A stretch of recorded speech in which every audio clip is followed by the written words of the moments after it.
Buongiorno a tutti. La parola di Dio dice: celebrate l'Eterno perché Egli è buono e la sua benignità dura in eterno. E io mi auguro che questa mattina siamo venuti tutti quanti predisposti proprio a quello, a celebrare la bontà del Signore, perché nonostante tutto e nonostante tutti, Dio continua ad essere sul suo trono, continua ad essere onnipotente, onnipresente e onnisciente. Lui sa dove noi ci troviamo, sa come ci troviamo e sa anche perché ci troviamo. E in tutte queste cose Lui vuole che noi possiamo celebrare la sua bontà, perché la sua promessa è che Lui non ci lascia e non ci abbandona. Perciò se in questo momento c'hai qualche problemuccio nel tuo cuore, qualche disagio, è il momento di lasciarlo per un attimo da parte e focalizzarci in quello che Dio è, perché è quello che Dio vuole da ognuno di noi. E quando noi vediamo un Dio grande, i problemi diventano piccoli, ma quando vediamo i grandi problemi, il nostro Dio diventa piccolo e Dio non lo merita. Preghiamo. Signore, grazie per questo momento che ci dai di poter essere insieme. E vogliamo quest'oggi, Signore, predisporre il nostro cuore, Signore, ad ascoltare la Tua voce. Che ogni canzone che verrà cantata, che ogni preghiera che verrà elevata, quando la Tua parola sarà predicata, Signore, che tutto possa essere fatto per onorare la Tua persona. Ti chiediamo per quelli che devono arrivare ancora, ti chiediamo per coloro che oggi non potranno essere qui. Ti chiediamo per coloro che seguiranno questo culto online, che ognuno, Signore, possa essere benedetto da Te. Questo lo vogliamo dedicare a Te nel nome di Cristo Gesù. Amen. Possiamo alzarci in piedi per iniziare a lodare il nostro Dio? Vogliamo iniziare a cantare così, Signore, dire a Lui che Lui è il vincitore, Lui è morto, però Lui è risorto, Lui non è più in una bara su quella caverna, ma Lui è vinto dalla morte. Cantiamo.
Il vincitore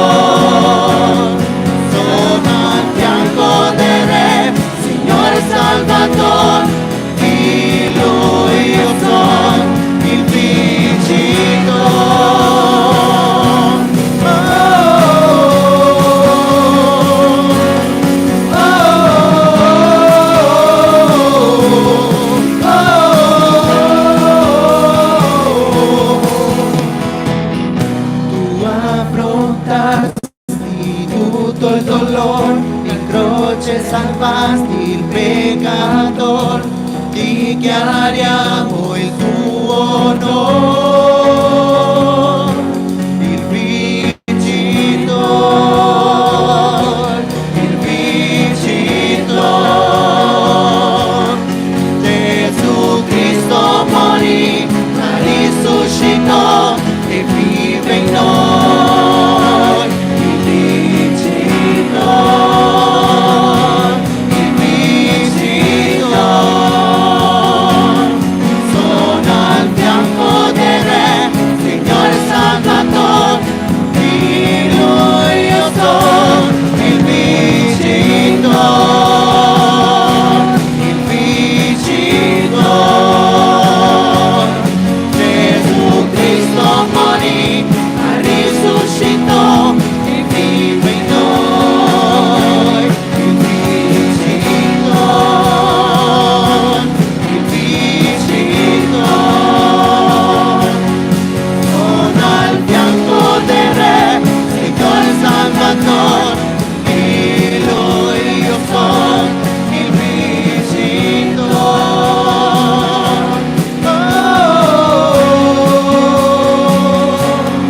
oh,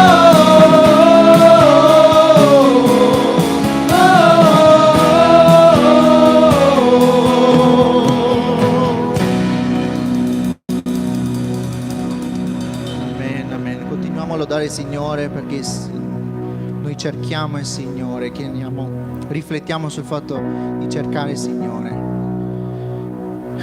Vogliamo sentire sempre di più il Signore affinché noi possiamo poter glorificare il suo nome in questo momento, poter lodare il Signore. Riflettiamo su questo. Il nostro desiderio di lodare e celebrare il Signore, così come Davide danzava dinanzi all'arca, facciamo anche noi, glorifichiamo il nome del Signore cantando, innalzando le nostre mani, battendo le nostre mani.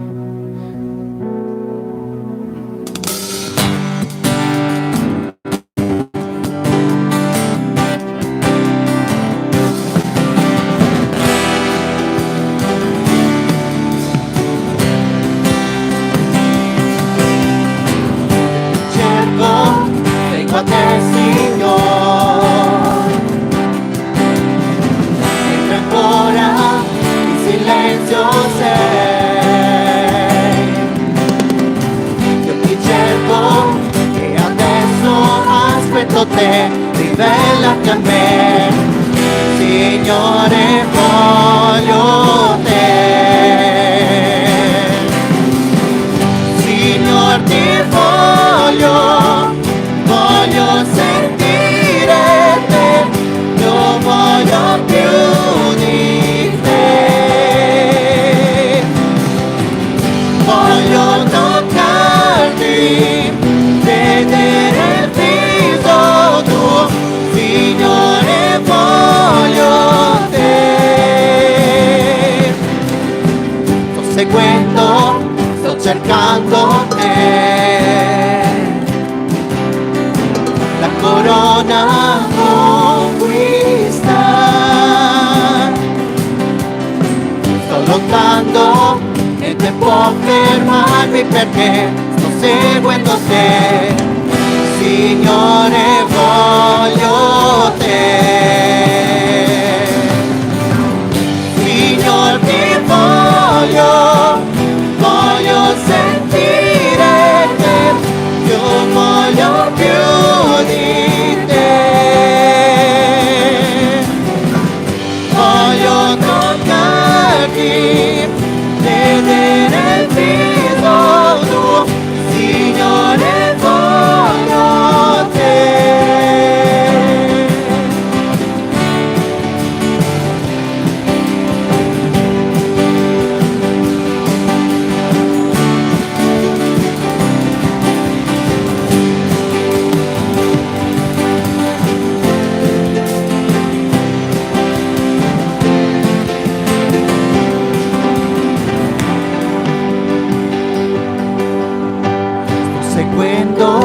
Sto cercando te, la corona conquista.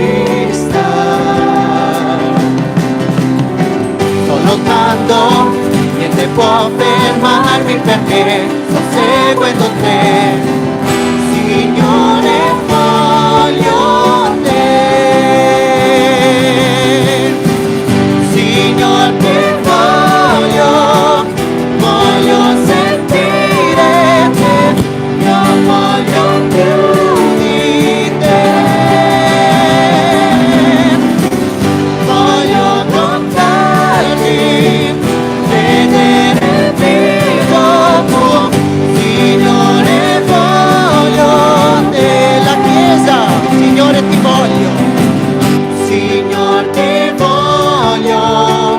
voglio sentire te. Io voglio più di te. Voglio toccarti, vedere il viso tuo. Signore, voglio te. Dichiariamo nuovamente. Signore, ti voglio sentire te. Io voglio più di te. Voglio toccarti, vedere il viso tuo. Signore, voglio te.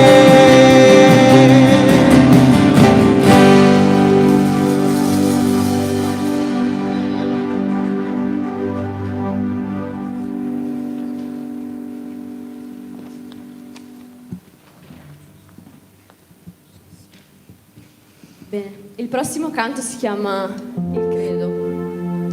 Parla di quanto il nostro Dio è potente, quanto il nostro Dio è magnifico, quante cose Lui fa per noi ogni giorno. Ci benedisce, ha misericordia delle nostre vite indipendentemente dalle cose che facciamo.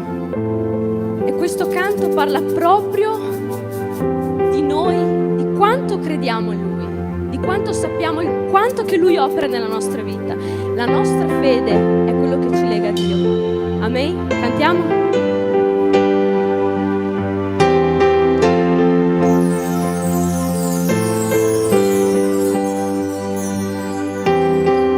Il nostro eterno Padre, il Creatore è Dio potente.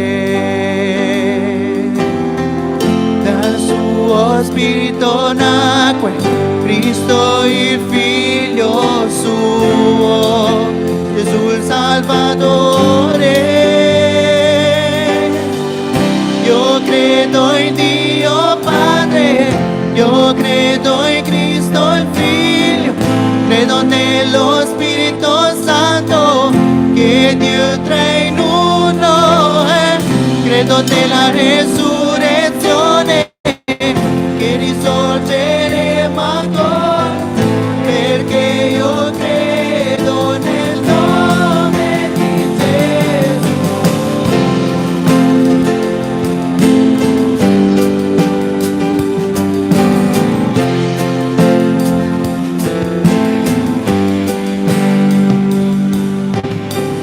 Giudice difensore, soffri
sono qui con te, tu vinci per me le mie battaglie. Proprio quando sono qui con te, tu vinci per me le mie infermità. In te Dio trovo la forza, il perdono, gettare la spugna. Cristo ha donato il suo sangue. In te Dio io trovo la forza, il perdono, gettare la spugna. Cristo in te, tu sei la forza, la debolezza, sei la speranza del cuore mio, sei la certezza in un mondo che senza, tu sei mio Dio, non dubito.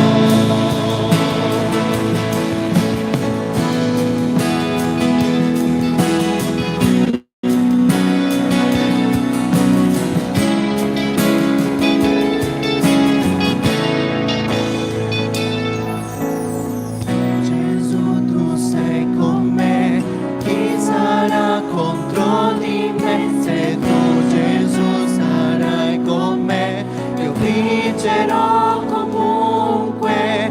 Se Gesù, tu sei con me, chi sarà contro di me? Se tu, Gesù, sarai con me, io vincerò comunque. Se Gesù, tu sei con me, chi sarà contro di me? Se tu, Gesù, sarai con me, io vincerò comunque. Se Gesù, tu sei con me, chi sarà contro di me? Se tu, Gesù, sarai con me, io vincerò comunque.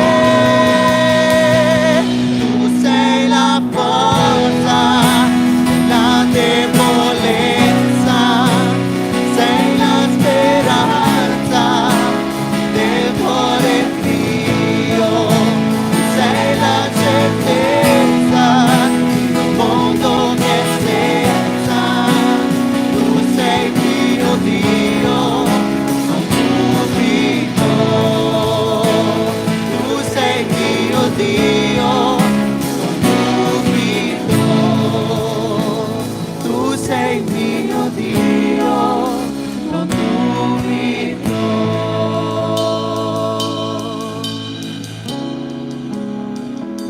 Signore, nostro Padre, ringraziamo Signore per essere qui in questo momento, Padre, per dare il tuo nome.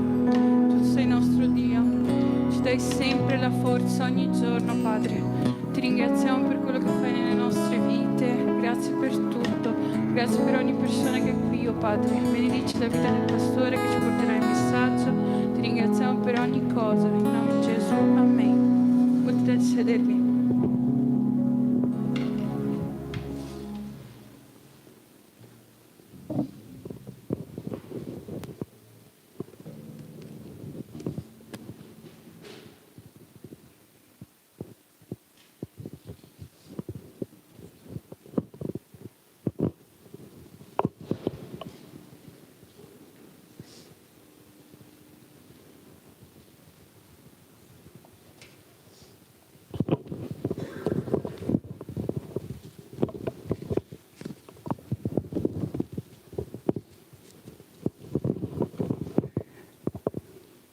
Tu sei il mio Dio, non dubito. È quella l'ultima frase che abbiamo cantato, vero? È bello poter testimoniare che Dio è grande. È bello poter testimoniare che Dio ci aiuta nei nostri momenti di debolezza. È bello poter testimoniare che quando Gesù è con me, chi sarà contro di me? Siamo a momenti di grandi festeggiamenti. La prossima settimana, se facciamo vedere la diapositiva, la prossima settimana avremo questo questa grande celebrazione, 20 anni della Chiesa Agape, ed è bello vedere quello che Dio ha fatto in questi 20 anni. Non siamo rimasti solo a Treviso, Dio ha permesso che ci possiamo espandere, così siamo a Belluno, a Conegliano, a Padova, a Verona, e l'opera di Dio va ancora avanti. Perciò sarà un grande momento per poter celebrare insieme le grandi cose che Dio ha fatto in mezzo a noi. E sicuramente quando uno celebra, no, sicuramente è pieno di riconoscenza.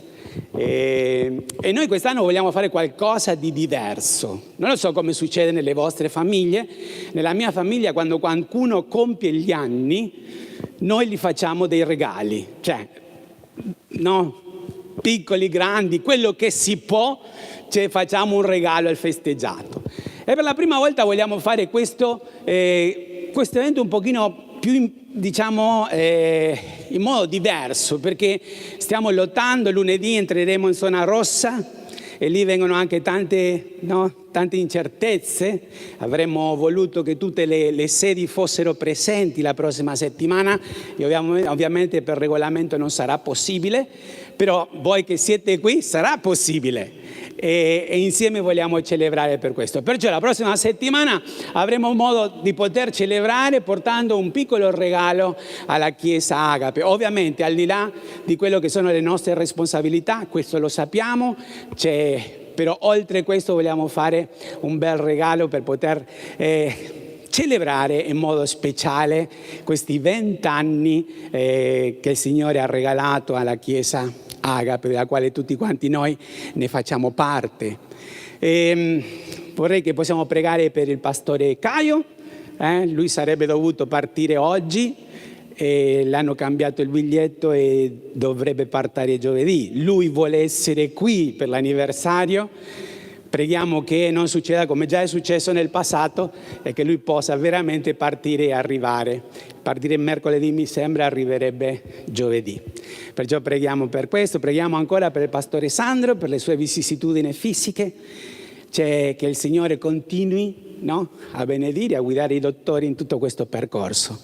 E porto i saluti anche della sede di Verona e anche del piccolo gruppo che si deve radunare a Mantova, perché per motivo di essere in regione diversa non possono partecipare ai culti a Verona. Perciò tante cose che stiamo vivendo che provocano un po' di incertezza, o no? Ieri una sorella mi diceva: pastore, ma quando potremo tornare a avere il culto a Verona con tutti i fratelli nuovamente? E lei diceva: aspettiamo che dopo Pasquetta, no? Si possa ristabilire tutto, basta che ognuno faccia la sua parte. Però quando, non lo so se a voi vi è successo, però quando ci sono delle incertezze è difficile festeggiare, no? Sembra che l'animo non sia tanto in grado, no? Settimana scorsa abbiamo festeggiato il giorno della donna. L'avete festeggiato? No, vabbè. Io a Verona ho portato mimosa per tutte le donne, erano tutti contenti, manco mio marito mi ha comprato il pastore l'ha fatto. E allora, avete visto quanto sono gelosi gli uomini? Pastore, allora quando ci sia il giorno degli uomini, cosa porterai a noi? Non c'è il giorno degli uomini, perciò non è un problema, ok? E qualcuno mi ha detto: sì, c'è il giorno degli uomini. Quando è? Il giorno in cui la moglie non si lamenta. Quello è il giorno degli uomini. Cattivi questi uomini, Sì, veramente questa settimana è stata una settimana per me un po' buia, però ci sono stati dei festeggiamenti in mezzo. Conoscevo una ragazza che questa settimana si è laureata e in mezzo a tutta questa situazione ha potuto festeggiare, no? Anche in piccola parte, l'arrivare a una laurea. Qualche giorno fa nostro figlio si è fidanzato ufficialmente, perciò sono nel percorso di diventare il miglior suocero del mondo. È così. Molti sanno che mio figlio è 2 metri, no? E allora noi pregavamo perché il Signore provvedesse una ragazza che sia all'altezza spirituale. E Dio l'ha provveduta, ma non solo, lei è 1,80 m, perciò... Cioè, infatti in famiglia mia moglie dice io la devo guardare così. È bello festeggiare, è bello essere fieri degli obiettivi raggiunti dei nostri figli, delle persone che noi amiamo. E quello è un pochino, diciamo, l'idea con cui Paolo scrive il libro di Filippesi nel capitolo 4, dal versetto 1 fino al versetto 3, che è dove noi ci fermeremo a leggere oggi. E dice così: perciò, fratelli miei, cari e desideratissimi, allegrezza e corona mia, e state in questa maniera saldi nel Signore o diletti. Avete visto come si riempie la bocca di Paolo nel scrivere questo? No, un'altra versione dice carissimi, desideratissimi, allegrezza e corona mia. Cioè, lui era super fiero dei Filippesi. C'è un gruppo, una manciata di credenti che sono nati nel Signore e poi che sono cresciuti, hanno dato testimonianza e tutti davano buona testimonianza di loro. Cioè, che bello poter dire, no? Carissimi di Treviso, corona mia, amati. È bellissimo poter dire questo, però di chi si può dire questo? Dei Filippesi che sicuramente si comportavano in quella maniera. Però quando noi arriviamo al versetto 2, sembra che la musica cambia, perché dice: esorto Evodia e esorto Sintiche ad essere concordi nel Signore. È meglio l'uno, vero? Cioè, perciò, fratelli miei, carissimi, desideratissimi, allegrezza e corona mia, state in questa maniera saldi nel Signore o diletti. Si arriva al versetto 2 però, e dice: esorto, incoraggio, sprono, Evodia e Sintiche ad essere concordi nel Signore. Sì, prego pure te, mio fedele collaboratore, vieni in mio aiuto a queste donne che hanno lottato per il Vangelo insieme a me, a Clemente e agli altri miei collaboratori, i cui nomi sono scritti nel libro della vita.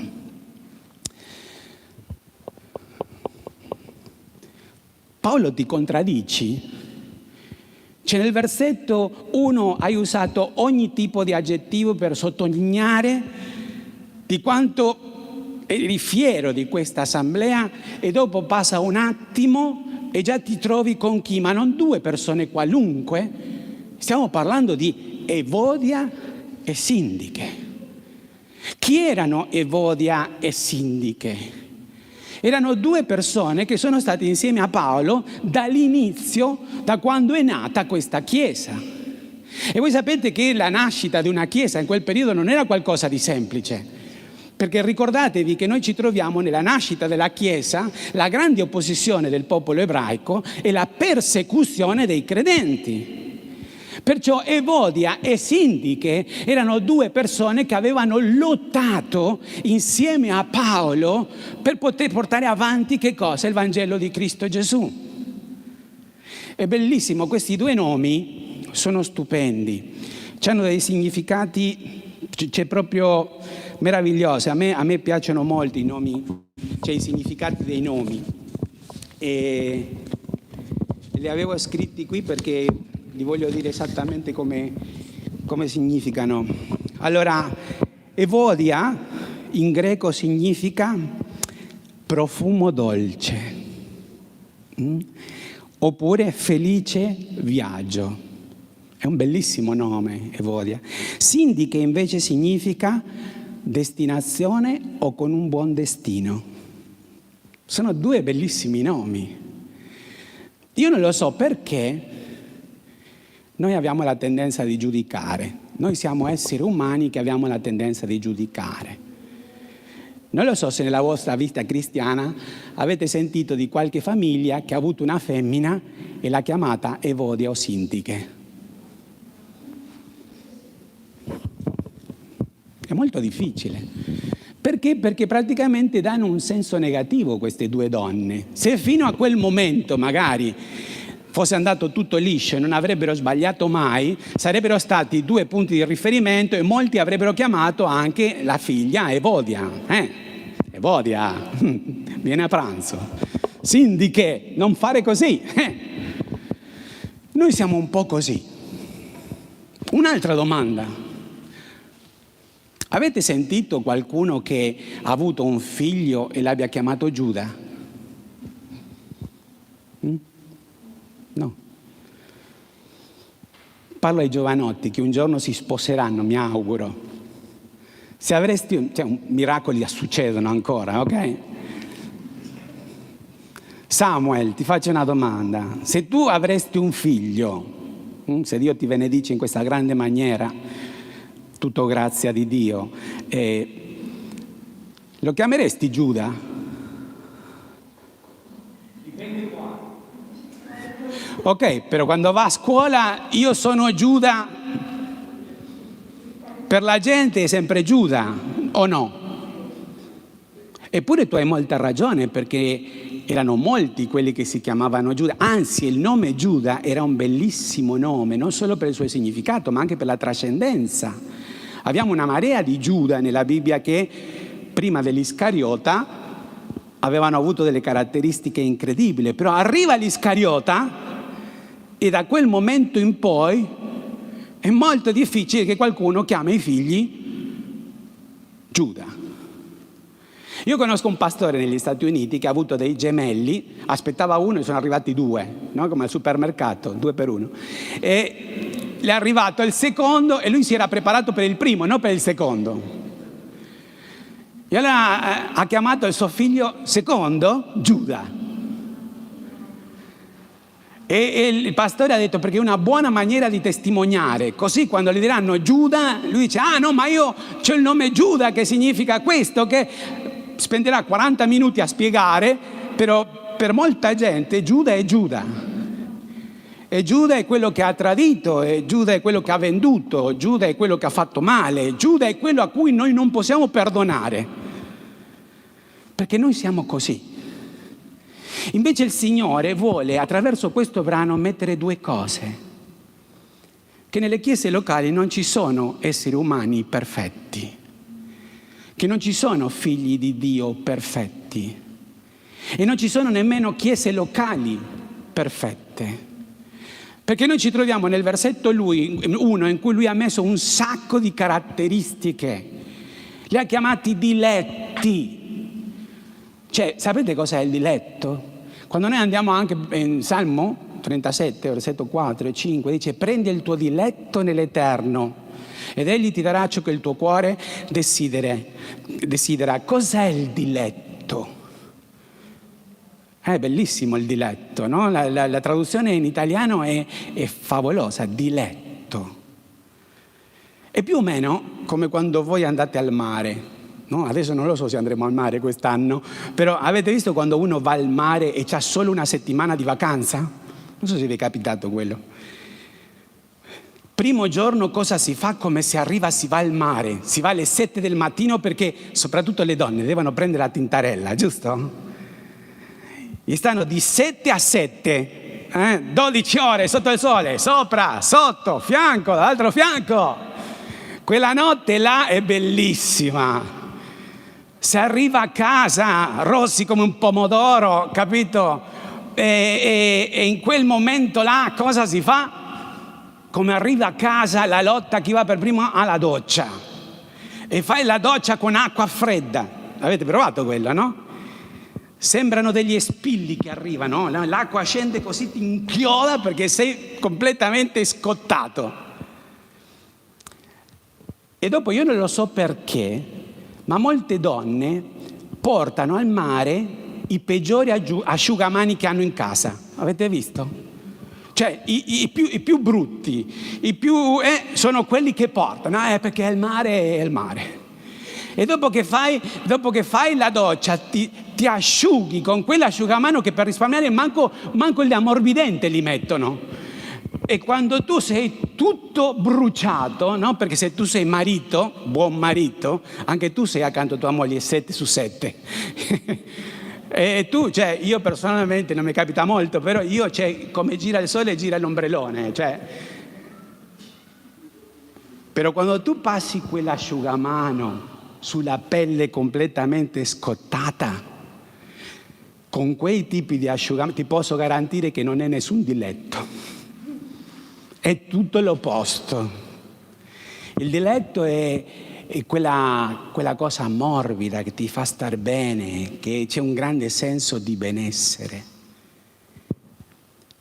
Ed è quello che provocava in Paolo la chiesa di Filippo. C'erano dei problemi, anche sì, c'erano dei problemi.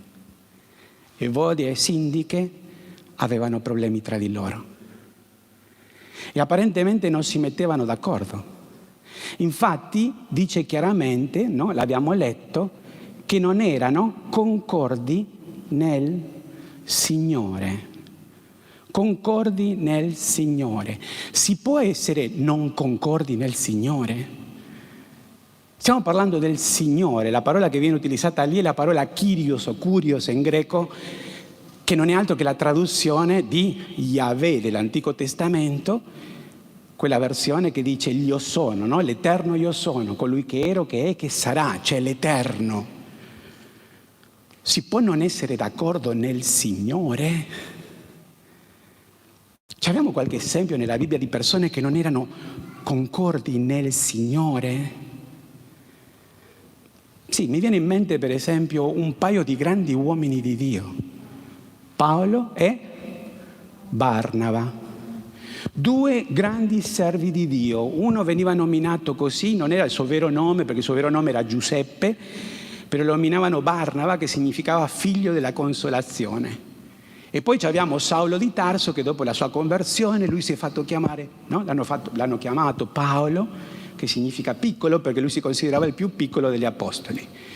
Due grandi servitori del Signore, in un certo momento cominciano questo viaggio missionario, si portano dietro una persona, un giovanotto. I giovanotti creano problemi a volte.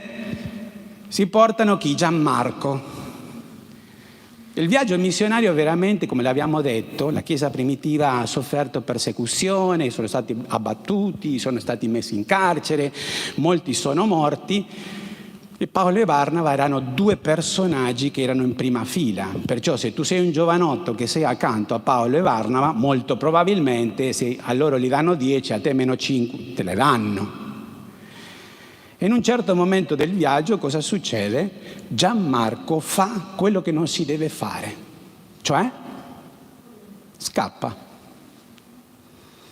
Molla Paolo e Barnaba.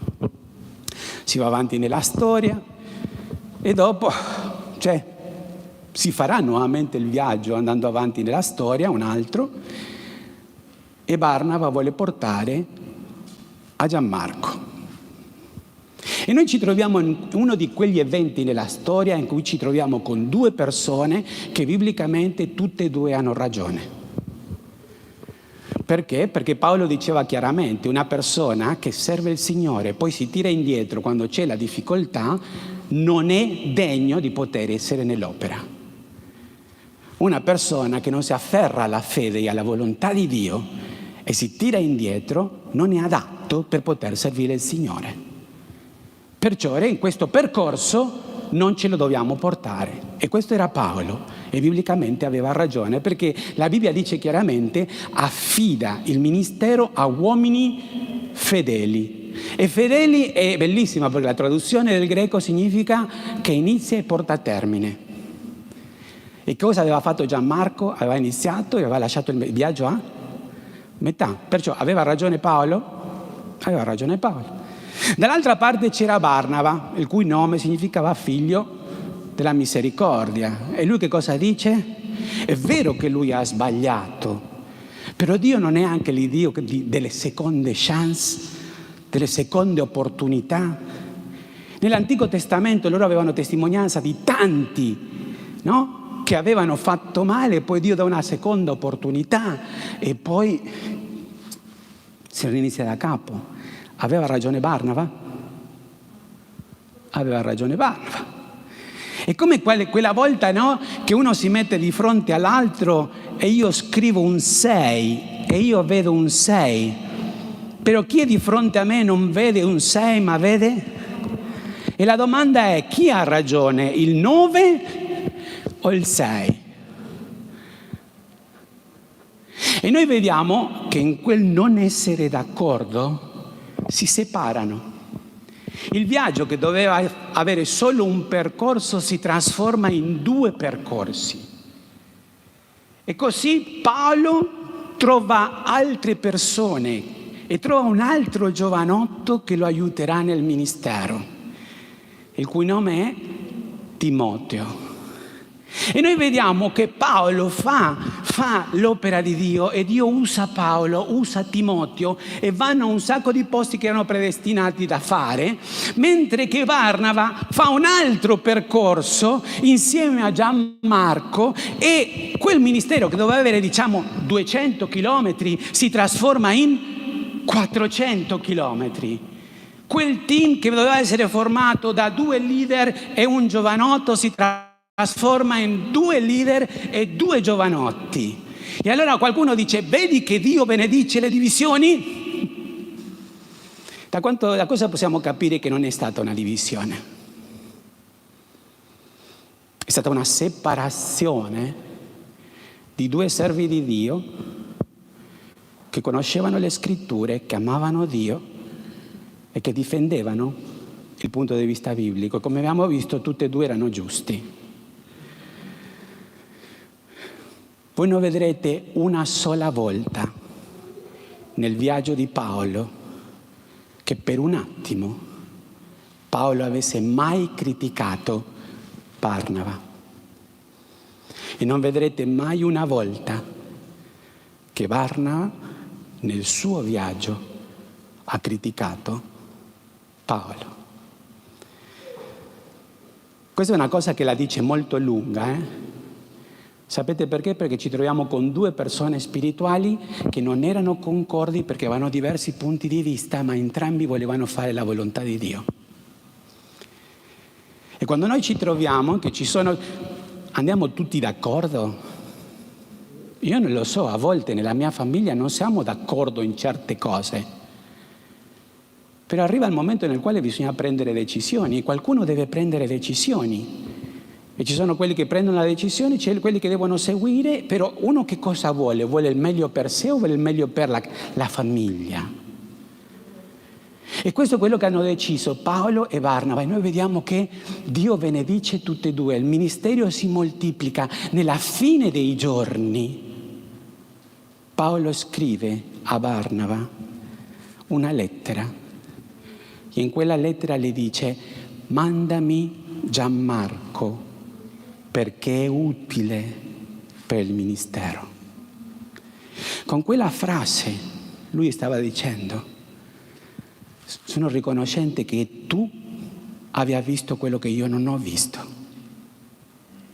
E Dio ti ha usato lui, e Paolo non era così orgoglioso di chiamare Gianmarco per fare insieme a lui l'opera di Dio. Evodia e Sindiche avevano problemi tra di loro, non erano concordi nel Signore. Nella storia della Chiesa evangelica in Italia, una delle cose che spezza il cuore di ogni pastore sono le divisioni, perché più delle volte le divisioni sono fatte per difendere un punto di vista personale che non ha niente a che fare con il Signore. Chiese si dividono per un lampadario, chiese si dividono per Santa Cena, bicchierini o coppa, di che colore si imbianca la chiesa, cioè si affitta questo o non si affitta quello. Io non sono d'accordo, e allora non sono d'accordo e me ne vado. Ecco, vediamo 2 esseri spirituali, 2 figli di Dio spirituali, non d'accordo. Per la Bibbia mi dice: possono camminare 2 assieme se non si mettono d'accordo? No. Ed ecco, Paolo e Barnaba non si mettevano d'accordo, però entrambi volevano fare l'opera di Dio. E Dio ha usato tutte e 2. Però occhio, se ti separi, se ti dividi, una cosa non ci deve stare. Critiche, mormorii, maledicenza, malessere, tutto quello non viene da Dio. Tutto quello non viene da Dio. Il male si vince facendo il bene, non si vince mai il male facendo il male. E Paolo e Barnaba ce lo insegnano chiaramente. E poi chiama loro, Paolo li chiama corona mia. Non sembra un po' presuntuosa questa cosa? Voi siete la mia corona. A cosa si riferiva a lui? C'è il giorno in cui noi saremo alla presenza di Dio, cioè noi che siamo figli di Dio, la Bibbia dice che noi passeremo per un giudizio, quel giudizio non è per salvezza perché noi siamo salvati, però dice che tutte le nostre opere saranno giudicate, tutto quello che passa per il fuoco, che è oro, argento e pietre preziose, rimarranno, mentre che quello che è fieno, stoppa e paglia, quello brucerà. E noi possiamo guadagnare biblicamente almeno 5 corone. E una delle corone si chiama la corona della gioia, che la parola di Dio ce lo presenta chiaramente nel libro di Prima Tessalonicesi, quando nel capitolo 2, versetto 19 dice: qual è infatti la nostra speranza, la nostra gioia o la corona di cui siamo fieri? Non siete forse voi davanti al nostro Signore Gesù Cristo quando Egli verrà? Questa si chiama la corona della gioia. Paolo aveva portato a Cristo ai Filippesi e loro erano la sua corona. E tra quelli nella sua corona c'era Evodia e Sintiche. E qualcuno dice: ma perché Paolo non ha scritto direttamente a Evodia e Sintiche? Hai visto che alcune volte tu sei un riferimento spirituale per una persona, però quando non la vede come te non sei più riferimento per quella persona? E di quella persona non vuoi sentire più niente perché non vuoi che ti dica quello che dovresti fare.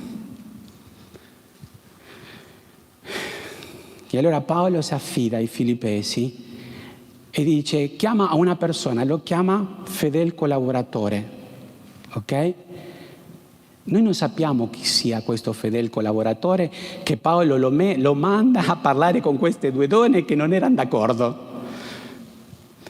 I grandi studiosi dicono che fedel collaboratore è un nome proprio, che il suo nome è Sizzico, che significa fedel collaboratore.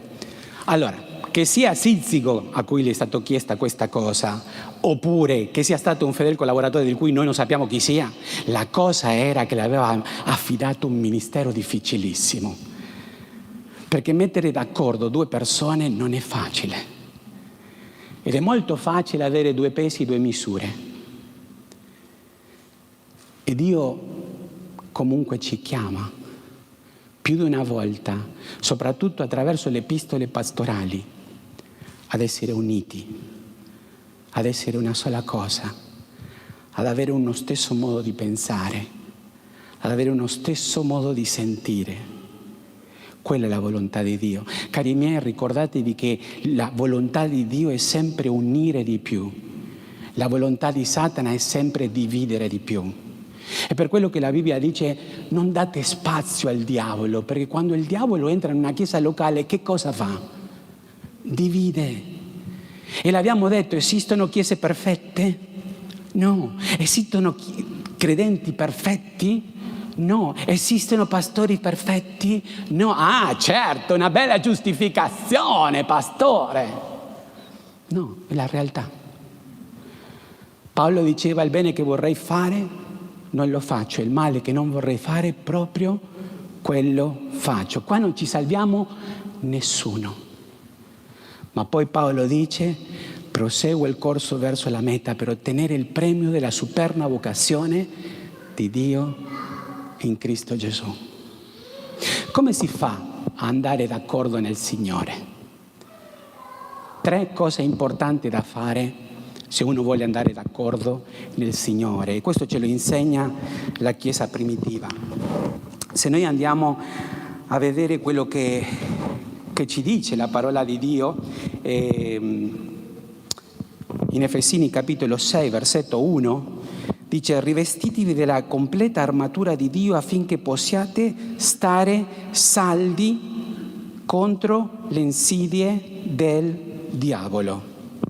Contro le insidie del diavolo. Allora, il diavolo si mischia molto nelle nostre conversazioni. Se voi avete seguito gli studi infrasettimanali, abbiamo parlato ultimamente, no? Dell'incoraggiarci gli uni gli altri, di parlare gli uni gli altri. Efesini ci dice di parlare con i salmi, inni e cantici spirituali. Poi in quello stesso studio veniva presentato Colossesi, che dice che il nostro parlare deve essere condito con il sale. Ok? Nei gruppi che ho io abbiamo detto come si fa a parlare con i salmi? Come si fa a parlare con i salmi? Pronto? Il Signore è mio pastore, nulla mi manca. Cioè così? Cioè, parlare con i salmi. Come si fa a parlare con i cantici spirituali? Amen. Cioè, come si fa? Certo, logicamente non è che si parla con i salmi, ma con quello che i salmi dicono, giusto? E con quello che i canti dicono, con quello che gli inni dicono. E noi quando utilizziamo questi ingredienti il nostro parlare è di edificazione, o no? Io mi sono divertito con il mio gruppo a fare un compito. Abbiamo detto che tipi di salmi ci sono, ok? E ci sono molti tipi di salmi. Per esempio ci sono i salmi messianici. I salmi messianici sono quelli che parlano del Messia, cioè del Gesù che doveva venire. Poi ci sono i salmi scatologici, che sono quelli che parlano degli eventi futuri. Allora, se io per esempio parlo del Messia, il Messia chi è? È il mio Salvatore, giusto? E se il mio Salvatore mi ha risolto il problema più grande, ogni volta che io ho un problema, anche se mi sembra così grande, sarà sempre molto più piccolo dell'eternità, o no? E quando stai parlando con quel credente che si sta lamentando perché tutti capitano a lui e lui è arrabbiato con Dio, forse è opportuno ricordargli che il problema più grande è stato risolto. E quando uno sta parlando e si sta lamentando del coronavirus, che non possiamo fare tutto quello che i salmi scatologici mi dicono: nel futuro noi saremo in un regno eterno in cui non ci sarà più coronavirus e non ci saranno più lacrime, né dolore, né clamore, perché tutte queste saranno passate. E quello non ti incoraggia? Poi ci sono i salmi sapienzali, quelli che piacciono a tutti i credenti, no? I credenti sapienti. Amate i credenti sapienti? Avete visto che parlate con quelli che sempre sanno tutto? Ci sono quei credenti là, amati da tutti o no?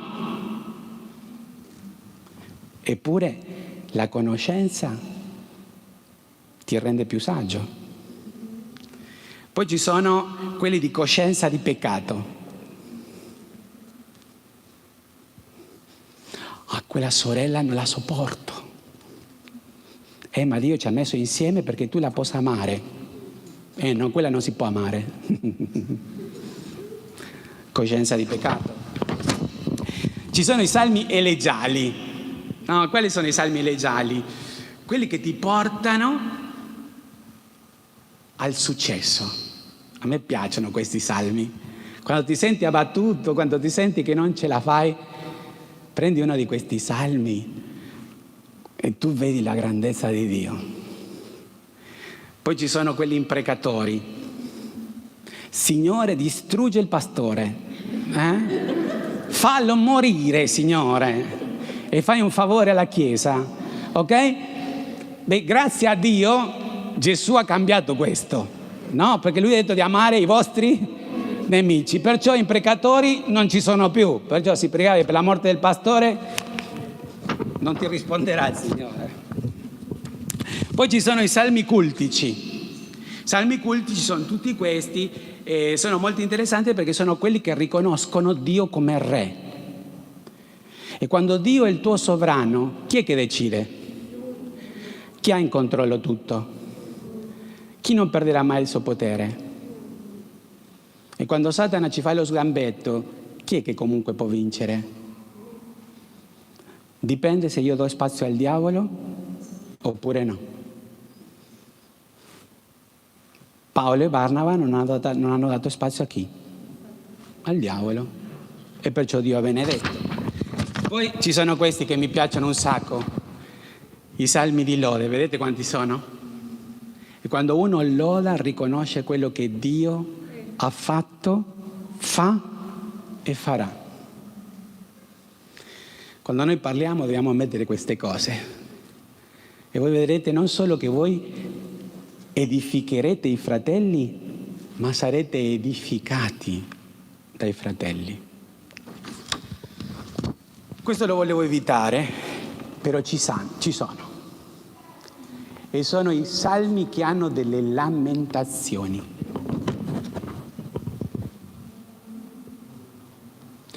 Hanno la maggiore quantità di spazio in tutti i salmi.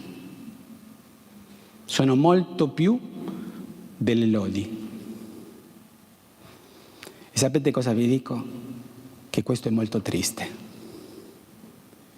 Perché il popolo di Israele non ha fatto niente altro che a lungo se non lamentarsi di Dio, delle guide che Dio aveva messo, dei propositi di Dio, degli scopi di Dio, e loro cosa facevano? Si lamentavano.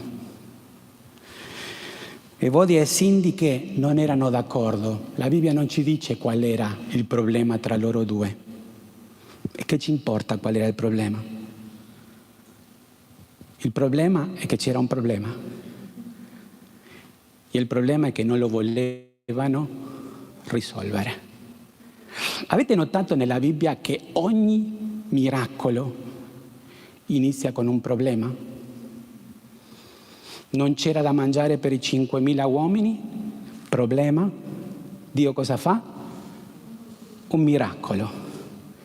Erano davanti al Mar Rosso. Problema. Cosa fa Dio?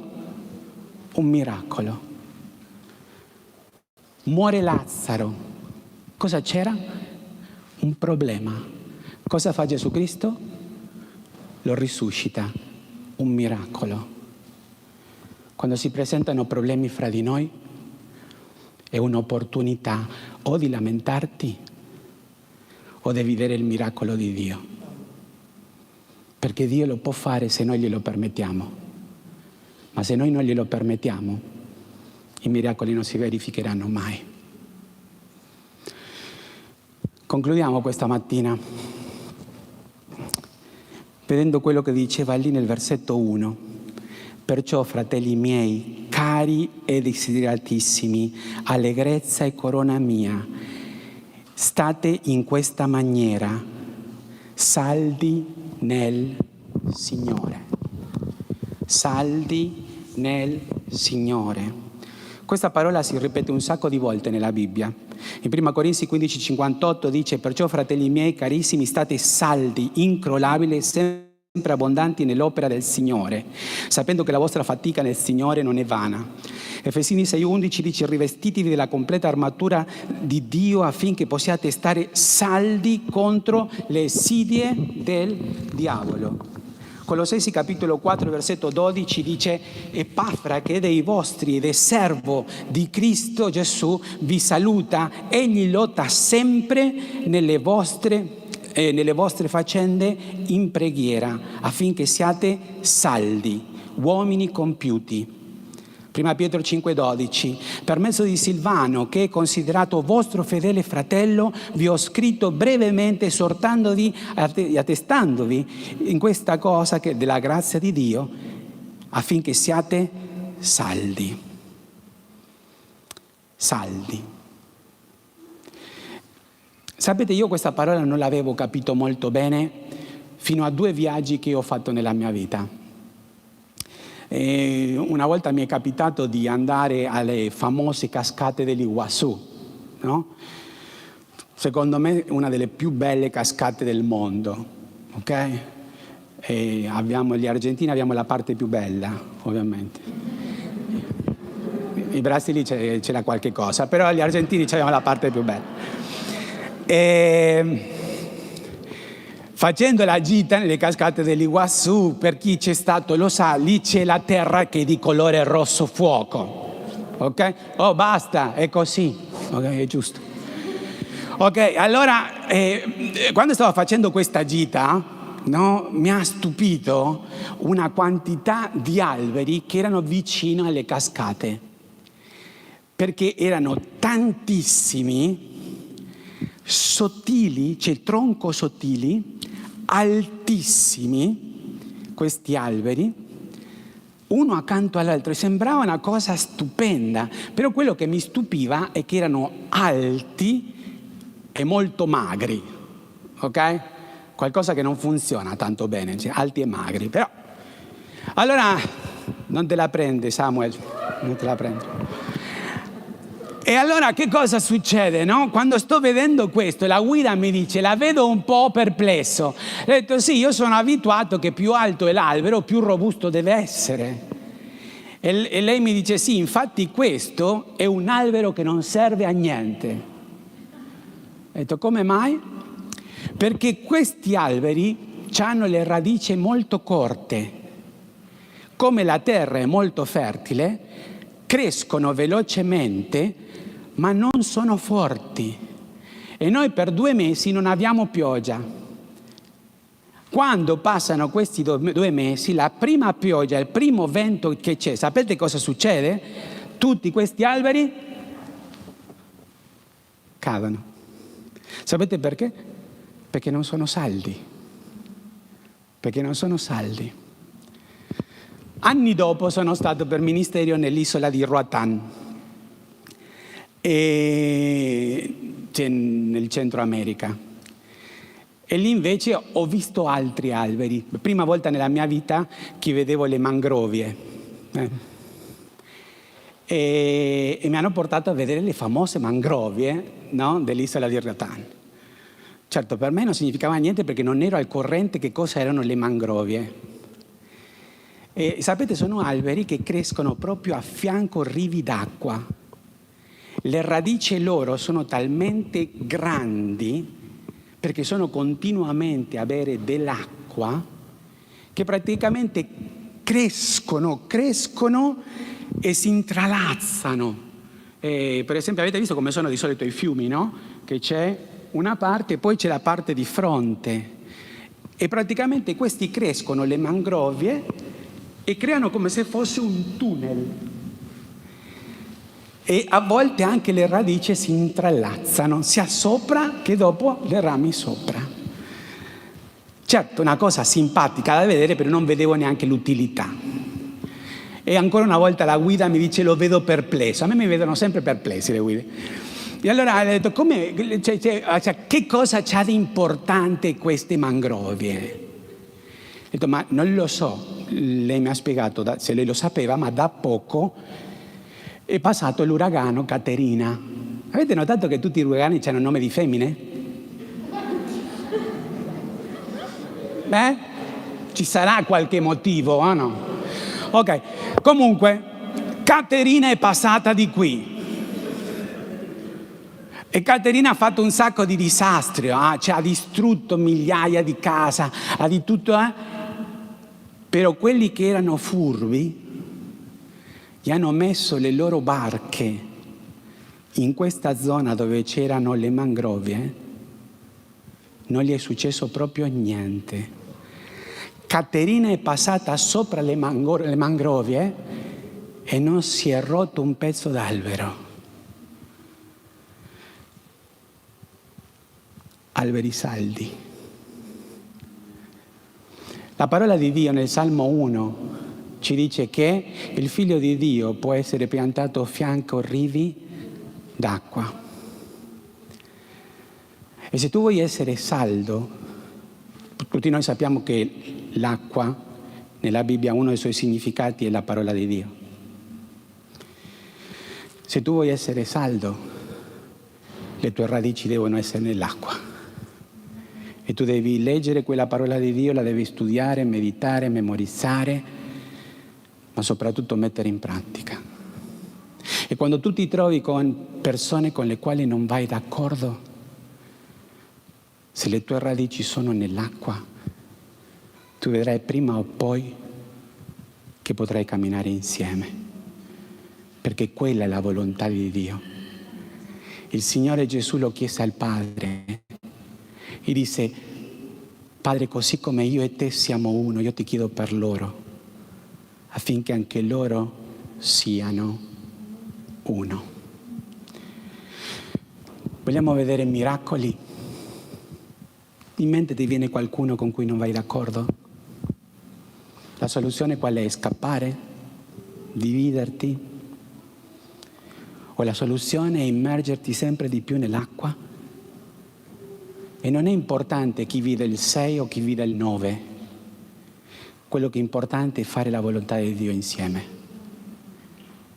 Che smettano di esistere critiche, maledicenze, mormorii, e cominciamo a usare la nostra bocca per glorificare Dio. Uno studioso famosissimo ha fatto uno studio nelle chiese locali. Mi dai una mano? Mi serve una segretaria. Così, devi essere molto forte, perché io ho la brutta abitudine che quando faccio questo il microfono le do importanza e poi mi hanno detto non si sente niente, ok? Praticamente qua mettiamo Dio e qua mettiamo un credente. Quando noi vediamo un credente che non sta bene, che non è felice, che non va d'accordo con le persone e con altri credenti, e spesse volte tutte le capitano a lui, spesse volte quella persona vive quello perché non sta bene con Dio. E allora che cosa succede? Come lui non sta bene con Dio, la prima cosa che succede è che lui non sta bene con se stesso, perché lo Spirito Santo si contrista e praticamente la comunione tra Dio e lui si taglia. Non si perde la posizione del figlio, secondo Giovanni 1,12, però si perde la comunione, il buon rapporto. E sapete, quando io non sto bene con Dio e non sto bene con me stesso, con gli altri, come starò? E che cosa succede? Praticamente ci troviamo con un altro credente che anche lui sta bene con Dio. Diciamo che lui sta bene con Dio. Se lui sta bene con Dio, lui starà bene con questo credente? Questo veramente gli causa un po' di problema, perché lui è gioioso e lui non è gioioso. Lui vede la mano di Dio e lui non vede la mano di Dio. Lui è riconoscente a Dio e lui non è riconoscente a Dio. Perciò praticamente tra questi due c'è comunione? No. E allora che cosa succede? Perché a noi ci piace un pochino non essere veri, cioè per non dire che ci piace essere ipocriti.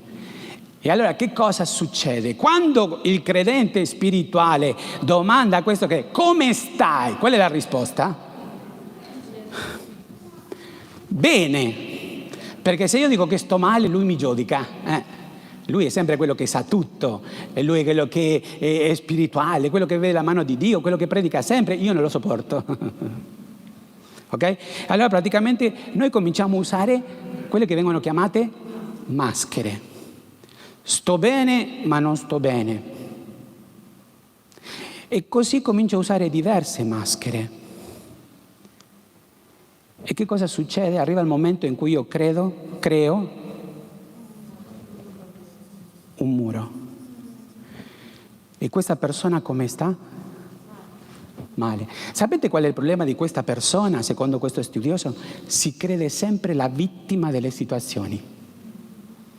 Lui non ha mai fatto niente, tutti ce l'hanno con lui. Cosa succede però se invece di trovarsi con uno che è in buon rapporto con Dio, si trova con uno che non è in buon rapporto con Dio? Come stai? Malissimo, anch'io. Cioè, almeno è sincero. sto malissimo, è colpa di Dio, non lo so perché questo succede, non sopporto il pastore, non sopporto la chiesa, non sopporto... Che cosa succede qua? Si crea un'altra barriera. E sapete, questi due andranno molto d'accordo perché? Perché non sono d'accordo con chi?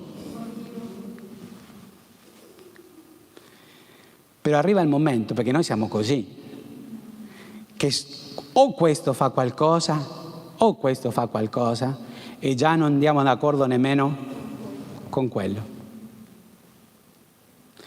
Avete notato che si è lavorato tutto qui e non si è lavorato qua? Perché questa parte chi è che la conosce bene? E la Bibbia dice: nessuno si può befare di Dio, perché tutto quello che l'uomo semina raccoglie. Grazie. Pastore, questo è un messaggio di che? Che obiettivo ha? Ha l'obiettivo che Dio ha messo un insieme di persone imperfette insieme, con l'obiettivo che ci possiamo perfezionare gli uni gli altri, fino a che tutti giungiamo alla statura di Cristo. Preghiamo. Signore, grazie. Grazie per il tuo amore. Grazie per la tua pazienza, Signore. Quando guardiamo la nostra realtà, Signore, non ci possiamo nascondere che a volte non siamo come Paolo e Barnaba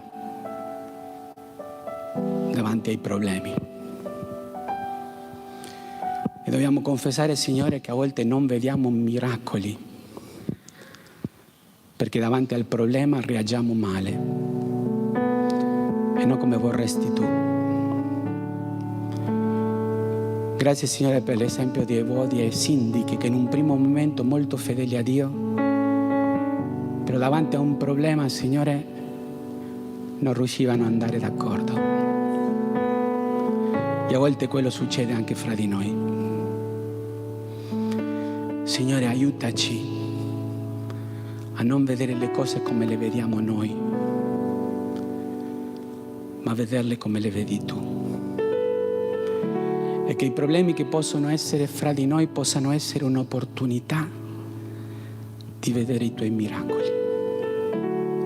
Là dove pensiamo che non sarà mai possibile, Signore, tu rendi tutto possibile. Però vogliamo essere saldi, Signore. Non vogliamo essere come quell'albero nell'Iguazú,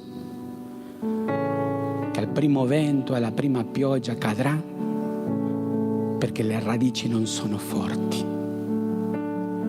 Aiutaci a fortificare le nostre radici nella tua parola,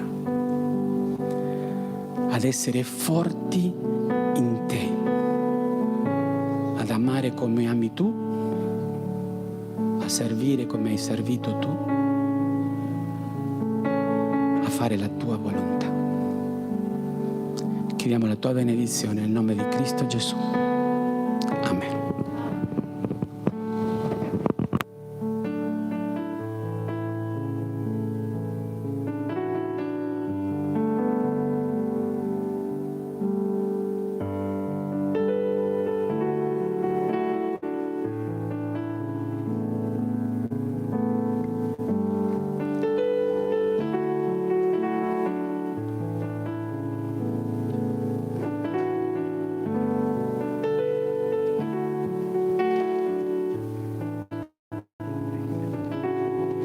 E adesso sarà il momento delle offerte, delle decime e niente, uscite da qua e rientrate di là. Se volete alzarvi in piedi per cantare.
croce salvasti il peccator, dichiariamo il tuo onore. Il vincitor,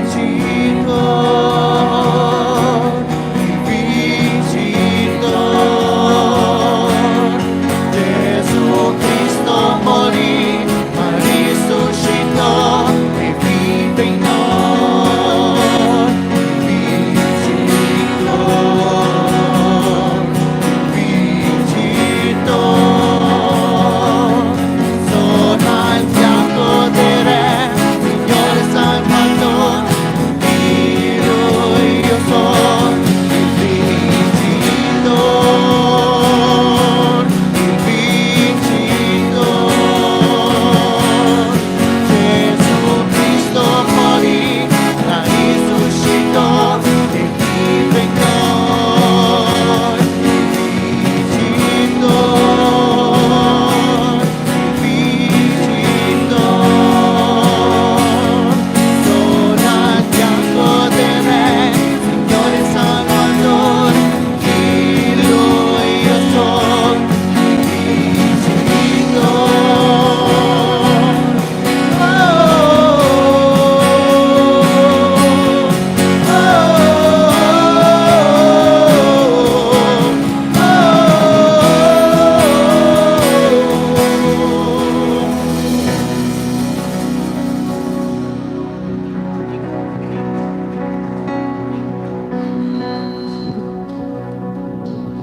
Ringraziamo il Signore.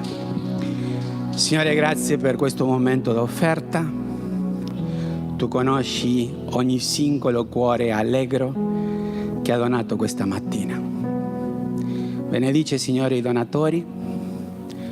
Benedici, Signore, ogni singola persona questa mattina. Chi è presente, chi è assente. Che possiamo tornare a casa, Signore, decisi di essere saldi in Cristo Gesù. Dacci, Signore, una settimana di vittoria, che nonostante tutto quello che succederà, che qualunque tempesta si possa presentare, possiamo essere saldi in Te. Ti vogliamo chiedere la Tua benedizione per il resto di questa giornata. Benedice, Signore, la Tua Chiesa nel mondo. Questo te lo chiediamo nel nome di Cristo Gesù. Amen.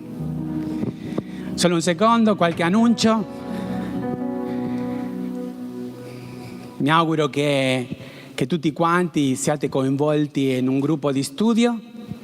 Sono molto interessanti le cose che Dio sta facendo nei gruppi e vedere come Dio parla. È molto bello anche vedere i diversi gruppi di preghiera che abbiamo. Io ho diversi gruppi a Verona che mi hanno detto è bellissimo poter condividere con fratelli di Treviso, no? Di Conegliano, e soprattutto in questo periodo in cui non ci possiamo spostare, non perdiate l'opportunità di essere in preghiera. Voglio anche incoraggiare gli uomini, il martedì alle 6 del mattino, non lottate col cuscino. È bello vedere diversi uomini che ogni martedì sono lì pronti a pregare ed è bello vedere quello che Dio sta facendo. Qualcuno ha detto così, quando la Chiesa è in ginocchio vedrà un Dio alzato che dirà buon servo. E credo che è quello che dobbiamo fare tutti quanti noi, perciò non perdiamo le nostre opportunità di essere coinvolti in tutte queste attività che la Chiesa non è chiusa, ok? La Chiesa è vivente e la Chiesa si deve muovere in mezzo alle circostanze che ci tocca vivere. Perciò mi auguro la prossima settimana per un grande festeggiamento, molti possano essere qui, la protezione di Dio sarà su di noi, perché vogliamo celebrare le grandi cose che Dio ha fatto in mezzo a noi. Che Dio ci benedica, buona settimana a tutti e che Dio possa benedire veramente ogni singola area della nostra vita.